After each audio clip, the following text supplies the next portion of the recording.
Sampai sekarang saya masih tinggal di kota yang sama, dan jujur saja, saya tidak ingin orang-orang tahu bahwa cerita ini pernah terjadi pada saya. Tapi apa yang akan saya ceritakan ini benar-benar nyata. Dulu saya hanyalah penjual nasi goreng sederhana. Gerobak saya kecil, catnya sudah mengelupas di beberapa bagian. Kompor minyak tanah yang saya pakai bahkan sering macet kalau anginnya terlalu kencang. Setiap malam saya mangkal di pinggir jalan dekat lampu merah di kota kecil tempat saya tinggal. Tempat itu sebenarnya cukup strategis, karena banyak kendaraan lewat saat sore. Tapi kalau malam sudah lewat jam 9, jalan itu berubah menjadi sangat sepi. Lampu jalan di sana tidak terlalu terang. Bahkan salah satunya sering berkedip seperti mau mati. Cahaya kuning redupnya hanya cukup menerangi sedikit bagian jalan di depan gerobak saya. Kalau malam sudah semakin larut, suara kendaraan hampir tidak ada. Kadang hanya motor yang lewat cepat, atau truk besar dari luar kota yang melintas sambil menggetarkan aspal. Di saat-saat seperti itu, suara yang paling jelas terdengar hanyalah desis wajan nasi goreng ketika minyak panas menyentuh bawang putih yang saya cincang. Aroma bawang dan kecap biasanya menyebar ke udara malam. Tapi sayangnya, pembeli hampir tidak pernah banyak. Kadang satu malam saya hanya dapat 3 pelanggan. Kadang 2. Bahkan pernah beberapa malam saya tidak menjual 1 porsi pun. Saya hanya duduk di kursi plastik kecil di belakang gerobak, menunggu orang lewat yang mungkin lapar. Sering sekali saya pulang dengan wajah malu. Uang yang saya bawa tidak cukup untuk membeli beras besok pagi. Istri saya tidak pernah marah. Tapi suatu malam sebelum tidur dia berkata dengan suara pelan, "Kalau begini terus, kita makan apa bulan depan?" Kalimat itu terus terngiang di kepala saya. Saya mulai merasa putus asa. Sampai suatu malam, sesuatu terjadi yang benar-benar mengubah hidup saya. Malam itu sekitar jam 11 lewat. Jalanan sudah hampir kosong.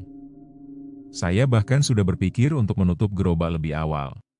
Saat itulah saya melihat seseorang berjalan dari arah jalan yang gelap. Seorang pria tua. Langkahnya pelan. Sangat pelan. Dia datang mendekat ke gerobak saya, lalu duduk tanpa berkata apa-apa. Saya langsung menyiapkan nasi goreng untuknya. Tapi ketika wajan mulai panas dan minyak mulai berdesis, pria itu tiba-tiba berkata sesuatu yang membuat tangan saya berhenti mengaduk nasi. Dia berkata pelan, "Daganganmu sepi ya?" Saya hanya tersenyum kecil. Lalu dia melanjutkan kalimatnya. "Kalau kamu mau, gerobak ini bisa selalu ramai." Saya menoleh ke arahnya. Dan untuk pertama kalinya malam itu, saya merasa ada sesuatu yang aneh dari pria tersebut. Karena dia kemudian mengatakan satu kata yang membuat bulu kuduk saya langsung berdiri. "Pernah dengar mangku pocong?" Setelah pria tua itu menyebut kata mangku pocong, saya langsung merasa tidak nyaman. Saya pernah mendengar cerita itu dari orang-orang kampung. Katanya itu semacam pesugihan yang memanfaatkan makhluk dari kuburan untuk menjaga usaha seseorang. Tapi selama ini saya selalu menganggapnya hanya cerita orang tua untuk menakut-nakuti anak kecil. Saya mencoba tertawa kecil agar suasana tidak terasa aneh. "Saya cuma jualan nasi goreng, Pak. Mana mungkin pakai yang begituan." Tapi pria itu tidak ikut tertawa. Dia hanya menatap wajan yang sedang saya aduk, seolah melihat sesuatu di dalam api kompor. "Setiap usaha yang sangat ramai, biasanya ada yang menjaga," katanya pelan. Saya tidak menjawab. Saya hanya terus mengaduk nasi goreng sampai matang. Ketika saya menyajikannya di piring plastik, pria itu makan dengan tenang, tanpa banyak bicara. Malam itu udara terasa lebih dingin dari biasanya. Lampu jalan di atas gerobak saya berkedip beberapa kali, membuat bayangan pria itu bergerak aneh di aspal. Setelah selesai makan, dia meletakkan uang di atas meja kecil di gerobak saya. Tapi sebelum berdiri, dia menoleh dan berkata sesuatu yang sampai sekarang masih saya ingat dengan jelas. "Kalau kamu ingin daganganmu selalu ramai, datanglah ke jalan tanah dekat kuburan tua di pinggir kota." Saya menatapnya bingung. Dia kemudian berdiri, merapikan bajunya yang hitam, lalu melanjutkan kalimatnya. Tengah malam. Hari Jumat. Saya tidak sempat bertanya apa-apa lagi. Pria itu langsung berjalan pergi ke arah jalan yang gelap. Langkahnya pelan, tapi entah kenapa dalam beberapa detik saja dia sudah menghilang dari pandangan saya. Malam itu saya menutup gerobak lebih cepat dari biasanya. Sepanjang perjalanan pulang, kata-kata pria itu terus terngiang di kepala saya. Mangku pocong. Saya tahu itu sesuatu yang tidak baik. Tapi di sisi lain, saya juga tidak bisa berhenti memikirkan tentang uang. Tentang bagaimana setiap malam saya pulang membawa hasil yang memalukan. Tentang wajah istri saya yang selalu mencoba tersenyum walaupun dapur kami sering kosong. Beberapa hari saya mencoba melupakan kejadian itu. Saya tetap berjualan seperti biasa. Tapi keadaan justru semakin buruk. Hujan turun hampir setiap malam. Jalan di depan lampu merah semakin sepi. Kadang saya hanya menjual satu porsi nasi goreng. Kadang tidak sama sekali. Sampai akhirnya, pada suatu malam Jumat, saya membuat keputusan yang seharusnya tidak pernah saya buat. Saya menutup gerobak lebih awal. Lalu saya berjalan menuju jalan tanah di pinggir kota. Tempat yang disebut oleh pria tua itu. Jalan itu sangat gelap. Tidak ada lampu sama sekali. Hanya cahaya bulan yang menerangi sedikit bagian jalan. Di ujung jalan itu, saya mulai melihat sesuatu. Sebuah area kuburan tua yang dikelilingi pohon-pohon besar. Dan di bawah salah satu pohon itu, saya melihat seseorang berdiri. Orang yang sama, pria tua yang beberapa hari lalu makan di gerobak nasi goreng saya. Seolah dia sudah tahu, saya pasti akan datang. Dia hanya tersenyum kecil ketika melihat saya mendekat. Lalu dia berkata pelan, "Bagus, berarti kamu sudah siap." Saya sebenarnya belum siap. Tapi saat itu, saya merasa hidup saya sudah tidak punya pilihan lain. Malam itu udara terasa jauh lebih dingin dibanding biasanya. Angin pelan bergerak melewati pohon-pohon besar di sekitar kuburan tua itu. Daun-daun kering bergesekan satu sama lain, menimbulkan suara yang membuat suasana terasa semakin tidak nyaman. Saya berdiri beberapa meter dari pria tua itu. Jujur saja, saat itu saya sebenarnya ingin berbalik dan pulang. Tapi rasa malu dan keputusasaan hidup membuat saya tetap berdiri di sana.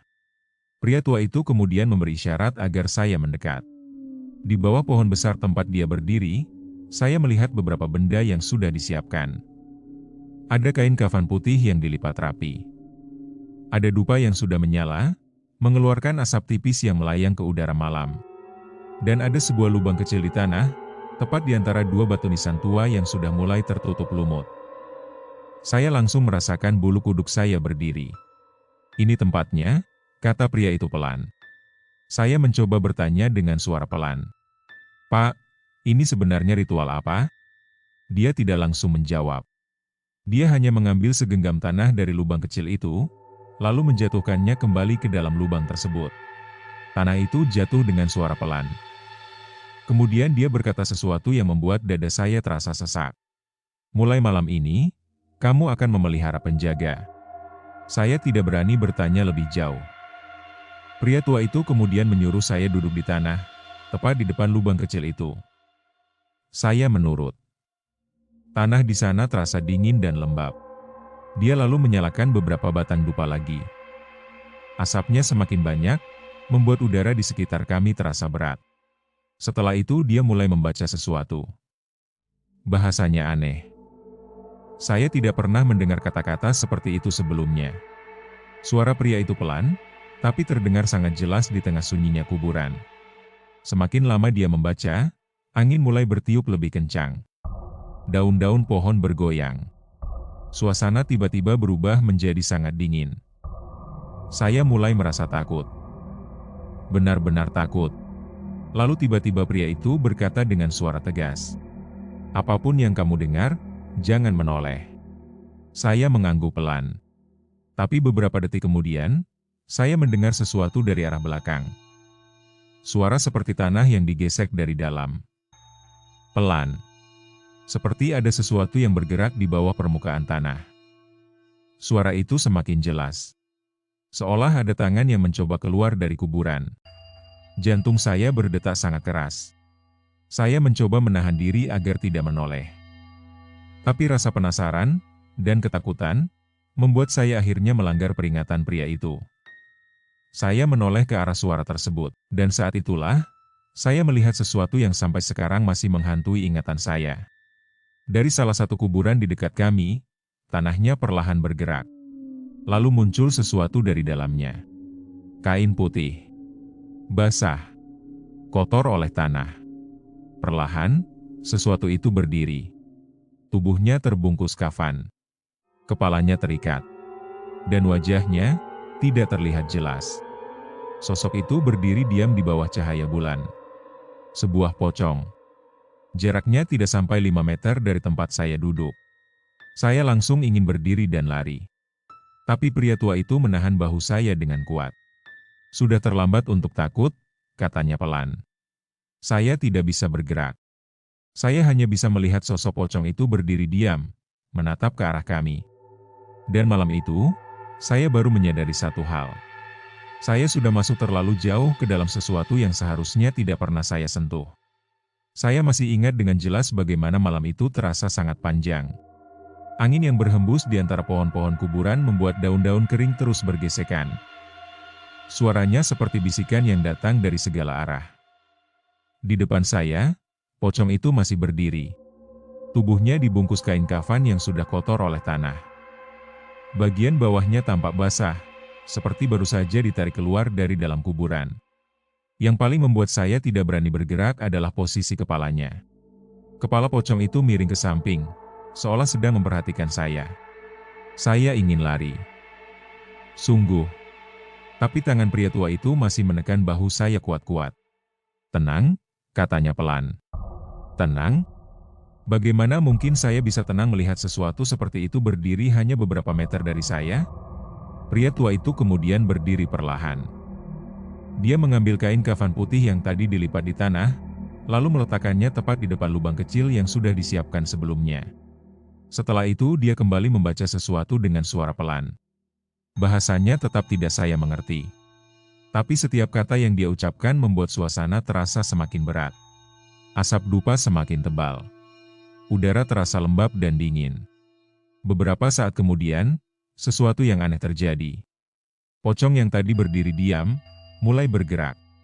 Bukan melompat seperti cerita yang sering saya dengar. Tapi bergerak pelan. Sangat pelan. Dia mendekat ke arah kami. Setiap gerakannya membuat jantung saya terasa seperti berhenti. Pria tua itu tidak terlihat takut sama sekali. Dia justru menoleh ke arah saya dan berkata dengan suara sangat tenang. Mulai malam ini, dia yang akan menjaga daganganmu. Saya langsung menatapnya. Maksud Bapak? Dia tersenyum tipis. Sesuatu yang dijaga olehnya, tidak akan pernah sepi. Saya mulai mengerti ke arah mana pembicaraan ini berjalan. Dan jujur saja, saya merasa semakin takut. Kalau saya menolak, saya bertanya dengan suara gemetar.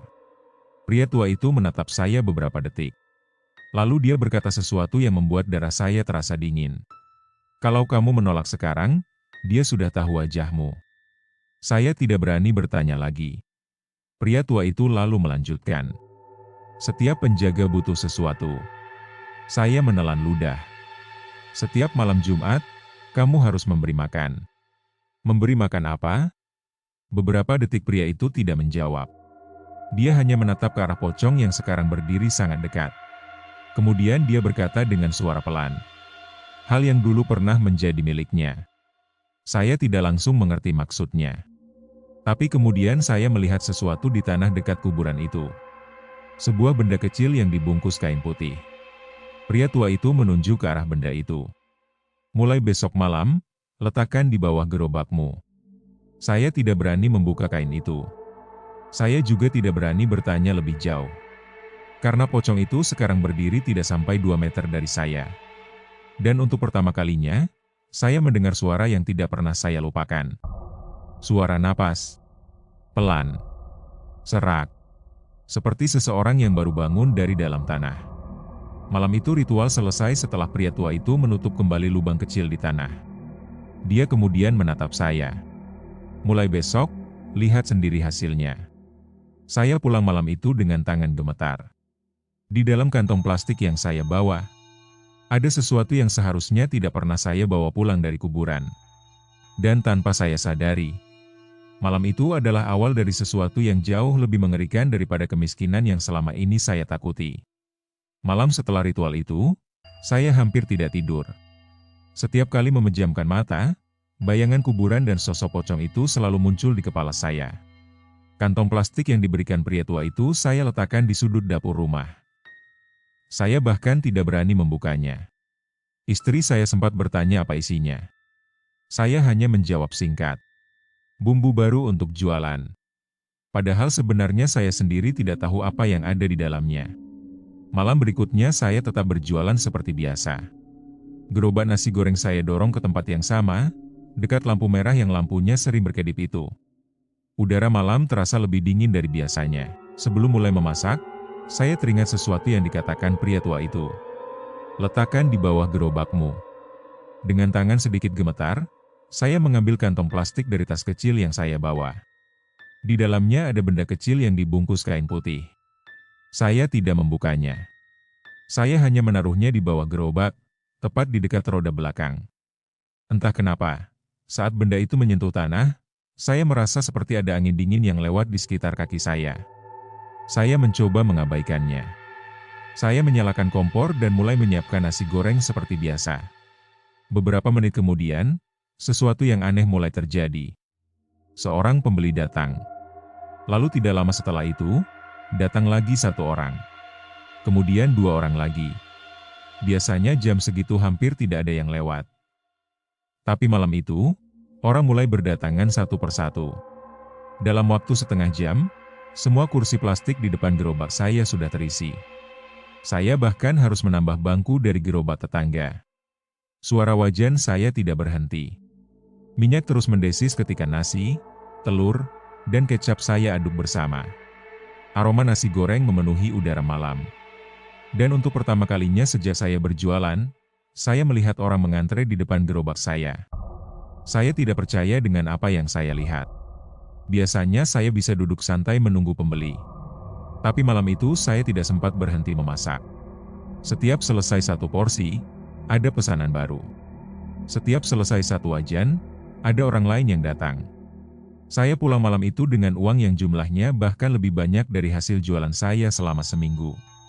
Awalnya saya merasa sangat senang. Saya pikir mungkin ini hanya kebetulan. Tapi malam berikutnya, hal yang sama terjadi lagi. Gerobak saya selalu ramai. Bahkan kadang ada orang yang rela menunggu sampai 30 menit hanya untuk seporsi nasi goreng. Tetapi kebahagiaan itu tidak berlangsung lama. Karena beberapa hari kemudian, sesuatu mulai terjadi. Sesuatu yang membuat saya menyadari bahwa keberuntungan ini tidak datang sendirian. Suatu malam, seorang pelanggan yang sedang makan tiba-tiba berhenti mengunyah. Wajahnya berubah pucat. Dia menatap ke arah belakang gerobak saya. Lalu dia berkata dengan suara pelan, "Mas, itu siapa yang berdiri di belakang?" Saya langsung menoleh. Tidak ada siapa-siapa. Hanya bayangan gerobak saya di bawah lampu jalan. Saya tertawa kecil untuk menenangkan suasana. Mungkin bayangan pohon, Pak. Tapi pria itu tetap menatap ke arah yang sama. Wajahnya terlihat semakin pucat. Kemudian dia berkata sesuatu yang membuat tangan saya berhenti mengaduk nasi di wajan. "Bukan bayangan. Barusan saya lihat, ada pocong berdiri di belakang gerobakmu." Sejak malam itu, kejadian seperti itu mulai sering terjadi.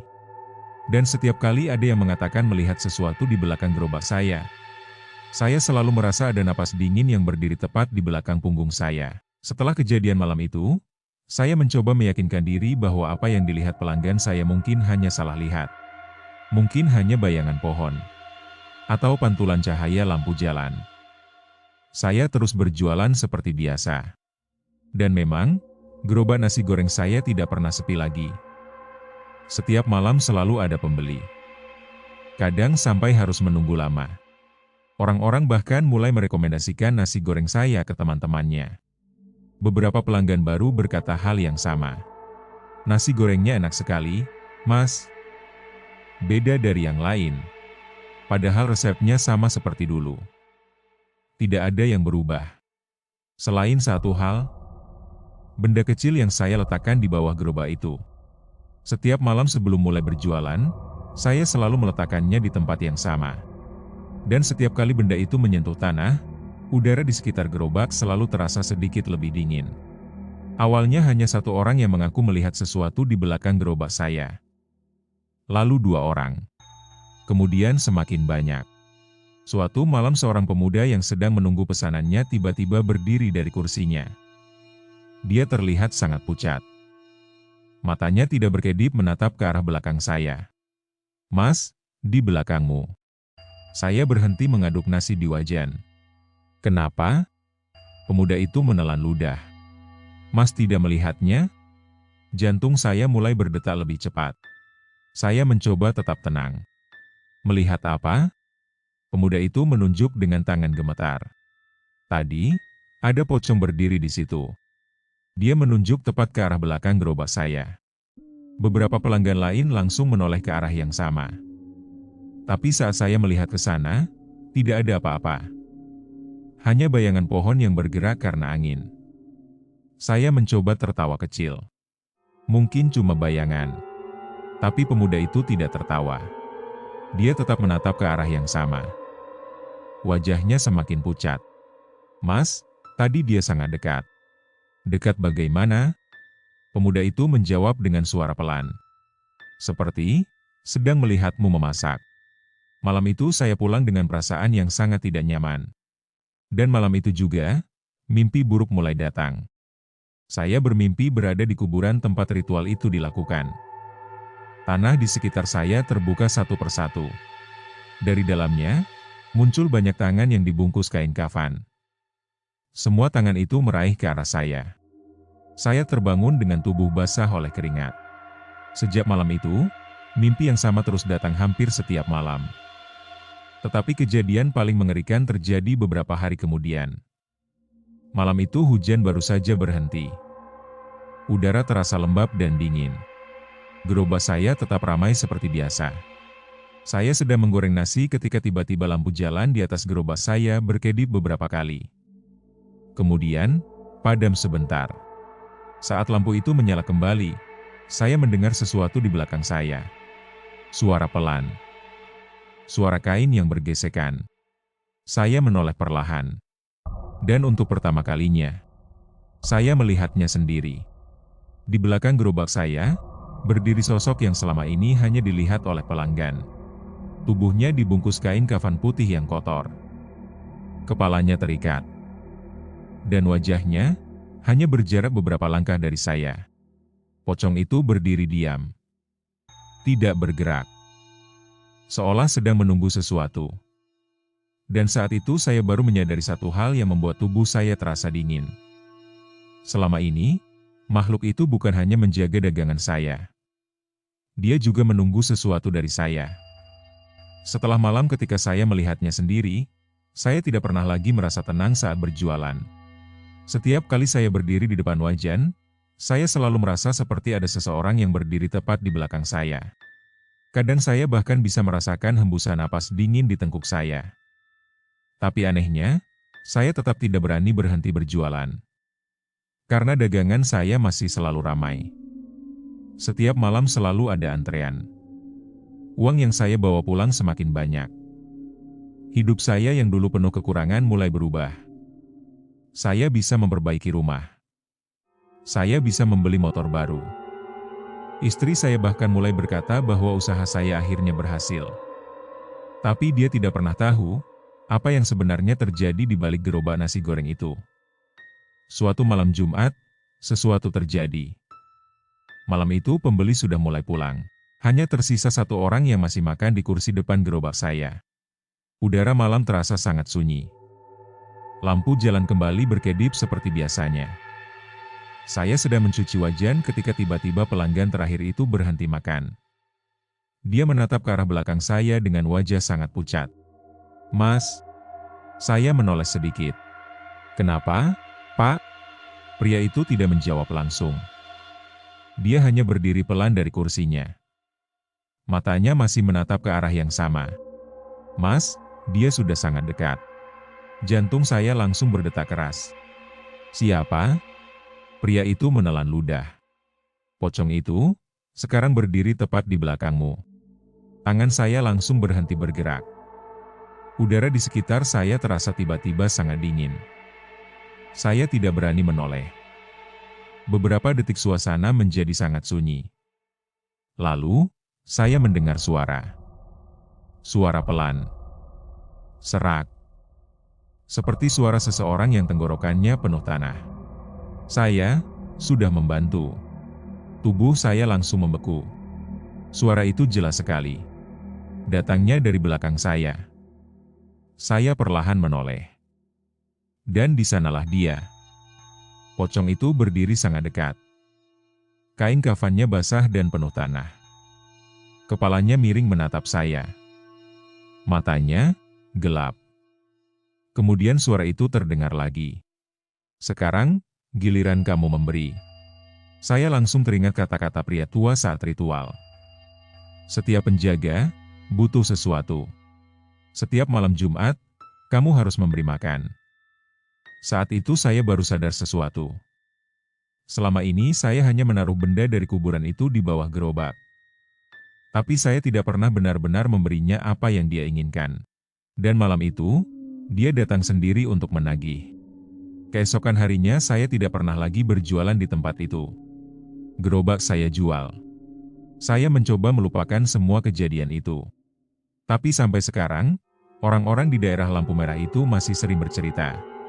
Mereka mengatakan dulu pernah ada gerobak nasi goreng yang selalu ramai setiap malam. Tapi suatu malam, penjualnya tiba-tiba menghilang. Yang lebih aneh lagi, kadang lewat tengah malam, beberapa pengendara yang melewati jalan itu mengaku melihat sesuatu berdiri di pinggir jalan. Sosok putih. Tubuhnya terbungkus kain kafan. Berdiri diam. Menghadap ke arah lampu merah. Seolah sedang menunggu seseorang yang cukup putus asa untuk membuat perjanjian baru.